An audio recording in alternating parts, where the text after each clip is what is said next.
langga ulit. Ayan. Kakauwi ko lang galing sa city. Ayan, sobrang pagod kasi ang bigat ng bag ko. Ang dami ko kasing nabili sa Amazing Oriental.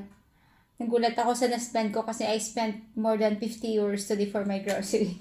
So, yan. Mag-grocery haul tayo. Ayan. Yung unang item mga langga. Ayan, ito. Japanese cracker ito. Ayan. Mga langga. So, dalawa na yung binili ko. Kasi paborito to ni Mr. At saka madalas walang stock yan. At saka ito, Oishi. Yan, yung chocolate popcorn. Gusto ko kasi ito kaya kinuha ko yan. Minsan kasi wala yung stock niyan. At saka bumili ako ng dried fish. Ayan. Yung dried fish na ito mga langga, medyo expensive siya. Mga 5 euro ata to. Pero okay lang kasi matabang kasi siya. Kaya gusto ko yan. Marami namang iba doon. Pero yung iba kasi makikita mo pa lang sa packaging niya na puno na siya ng asin. Tsaka bumili ako nitong kuka. Ayan, chicken flavor. Kasi pang ano to pang madalian pag gusto ko ng sabaw. Kaya, ayan. Bumili ako niya. At saka strawberry cake. Ayan, strawberry cake. Ayan. First time ko itry ito. Kasi today, wala silang stock ng stick-on na chocolate. Meron sila yung stick-on na strawberry. Ayaw ko nun. At saka bumili ako nito mga langga. Ayan. Pickled mango. Yung brand dito ay Penta. Penta since 1983. Ayan. Product of Thailand. So yan, never ko pa na-try yan. Pero maganda to kasi pag may pritong tilapia ka, maganda siya ibagay. At saka bumili ako ng tuna.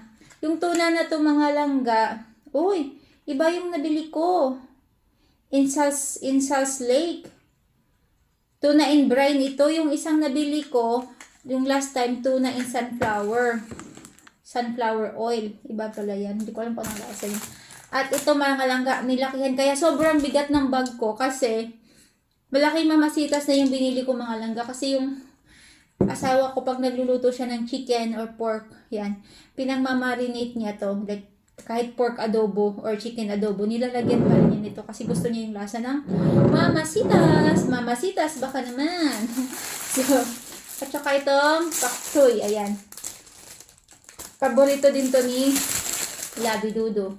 Ano lang yan siya, saute lang siya sa garlic and oyster sauce. And of course, our favorite, ayan, jackfruit. Kasi ubos na yung ating jackfruit. And then, the last one, we have here, of course, our fish. Ayan, red tilapia. Ayan. Maganda itong mga langga kasi frozen siya, malinis. Tapos ang expiration nga nito ay matagal pa nga 2025 pa yung expiration niya kasi frozen naman siya. Pero hindi to siya pwede na kunyari dinipros mo na siya, tapos i-freezer mo ulit. Hindi siya pwedeng ganun kasi nasa instruction siya. So, ang ginagawa ko dito, habang frozen pa siya, hinahati ko na siya, tapos lagay sa freezer para at least pag mag-defrost ako, isang pack lang na nakaset na. So, yun lang mga langga, ang ating grocery haul for today from Amazing Oriental. So, yun lang. So, yeah. I hope you enjoy it. And mga langga, don't forget to like and subscribe our YouTube channel as well. Miot Khayer. Ayan, don't forget to like and subscribe mga langga. I-try nyo rin bisitahin ang aming YouTube channel at ang aming TikTok account. So, yun lang mga langga. Bye! Be kind! God bless your day!